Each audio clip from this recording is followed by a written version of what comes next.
نبی پاک صاحب الالاق سید عالم صلی اللہ علیہ وسلم نے فرمایا کہ ایک شخص رات کو ارادہ کر کے سویا تھا کہ سویرے تہجد پڑھوں گا۔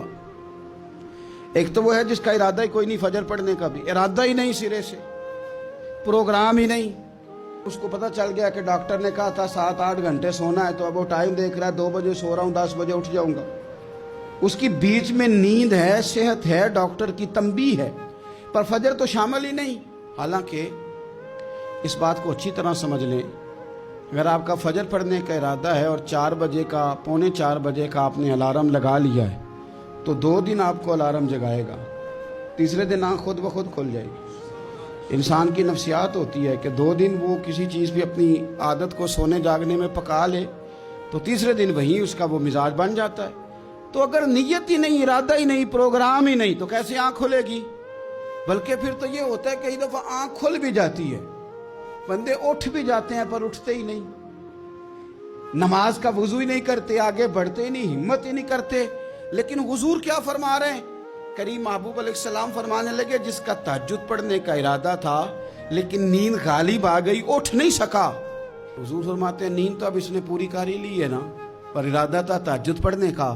تو محبوب فرماتے ہیں نیند رب کی طرف سے صدقہ ہو گئی اور تہجد کا بھی اللہ نے ثواب عطا فرما دیا۔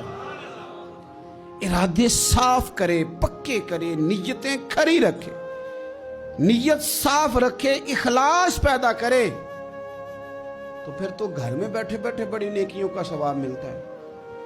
پھر تو اپنے گھر کے اندر موجود رہنے پر بھی اسے بڑے بڑے لمبے سفروں کا ثواب ملتا ہے۔ حضرت انس بن مالک رضی اللہ تعالیٰ عنہ فرماتے ہیں ہم تبوک سے واپس آ رہے تھے تو نبی پاک علیہ السلام نے فرمایا ہمارے کچھ بھائی ہیں بھائی جو بیٹھے مدینے میں ہیں، پر ہم نے جو گھاٹی بھی طے کی، جو سفر بھی طے کیا، وہ ہمارے ساتھ ہی تھے۔ بیٹھے کہاں ہیں؟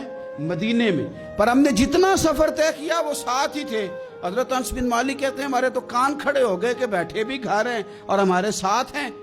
حضور سید عالم علیہ السلام نے پھر بات کو کھولا اور فرمایا وہ جان بوجھ کے نہیں بیٹھے رہے، ارادہ ان کا پکا تھا ہمارے ساتھ آنے کا، لیکن کسی مجبوری کی وجہ سے نہیں آ سکے۔ کوئی بیماری نے آ لیا تو نہیں آ سکے، چونکہ وہ مجبوری کی وجہ سے نہیں آ سکے، آ نہیں سکے، لیکن رب کریم نے ہم جس سفر سے گزرے ہیں اس کا اجر انہیں عطا فرمایا ہے۔ ثواب میں، اجر میں وہ برابر کے شریک ہیں، چونکہ ان کا ارادہ پورا تھا، پروگرام پکا تھا، وہ آنا چاہ رہے